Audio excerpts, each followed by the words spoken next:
कृष्ण भगवान की जय हो। आज हम आपको श्रीमद् भागवत कथा का तीसरे स्कंद में दूसरा अध्याय सुनाते हैं। सभी भक्तगण कथा को प्रेम से सुने और बार बार सुने।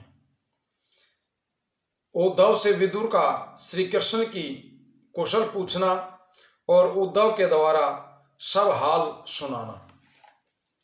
श्री सुखदेव जी बोले कि हे राजन, उद्धव से मिलने के बाद विदुर जी ने उनसे पूछा कि हे भगतराज उद्धव, तुम एक क्षण के लिए भी प्रभु से अलग नहीं रहते थे, फिर क्या कारण है जो आज मैं तुम्हें यहां अकेला देख रहा हूं? कहो मेरे प्राणाधार श्याम सुंदर श्री कृष्ण बलराम जी, प्रद्युमन, अनिरुद्र, सांब, सूरसेन, वसुदेव, देवकी और अक्रूर आदि कुशल पूर्वक तो हैं। युधिष्ठिर और अर्जुन आदि सभी पांडव, कुंती, द्रौपदी एवं मेरा अंधा भाई धृतराष्ट्र भी सब लोग अच्छी तरह तो हैं। मैं ये भली प्रकार जानता हूं कि भगवान श्री श्याम सुंदर ने भूमि का भार हरण करने के लिए कौरवों की बुद्धि को नष्ट कर दिया था। हे उद्धव, अब तुम उन्हें उन श्री कृष्ण जी की कुशल श्रेम सुनाओ, जिनका वृतांत सुनने से तीर्थ स्नान का पुण्य फल प्राप्त होता है। विदुर जी के ऐसे वचन सुनकर के भगतराज उद्धव के नेत्रों में आंसू भर आए। तब उन्हें रोते हुए देख करके विदुर जी ने अपने हृदय में यह अच्छी तरह जान लिया कि श्री कृष्ण चंद्र अपने परम धाम को पधार गए हैं। इसी कारण उद्धव जी उनकी याद करके आंसू बहा रहे हैं।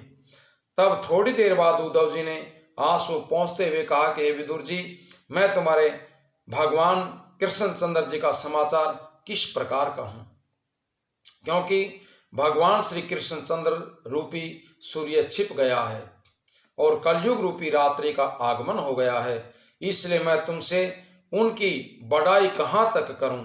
उनके अवतार लेने और अनेक लीलाएं करने का केवल यही कारण था कि सांसारिक प्राणी अधिकतर अधर्मी होंगे। उनके लीला चरित्रों को आपस में कह सुन करके इस अपार संसार सागर से पार हो जाएंगे।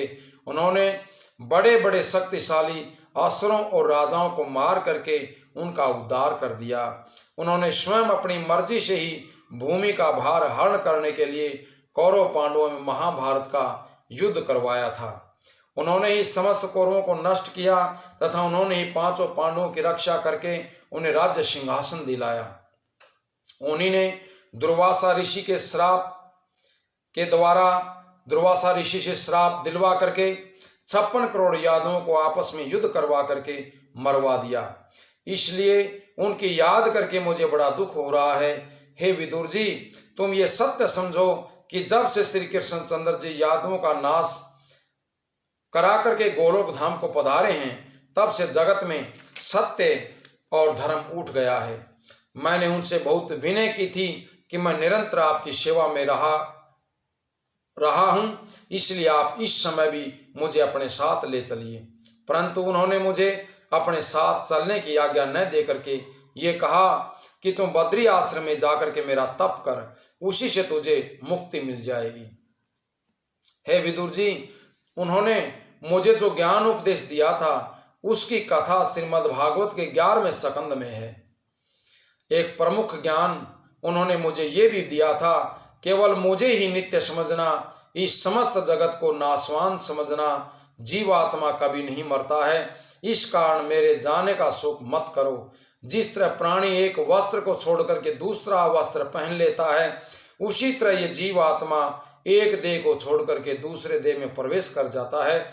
इसलिए मृत्यु का शोक नहीं करना चाहिए। बोले श्री विष्णु भगवान की जय हो।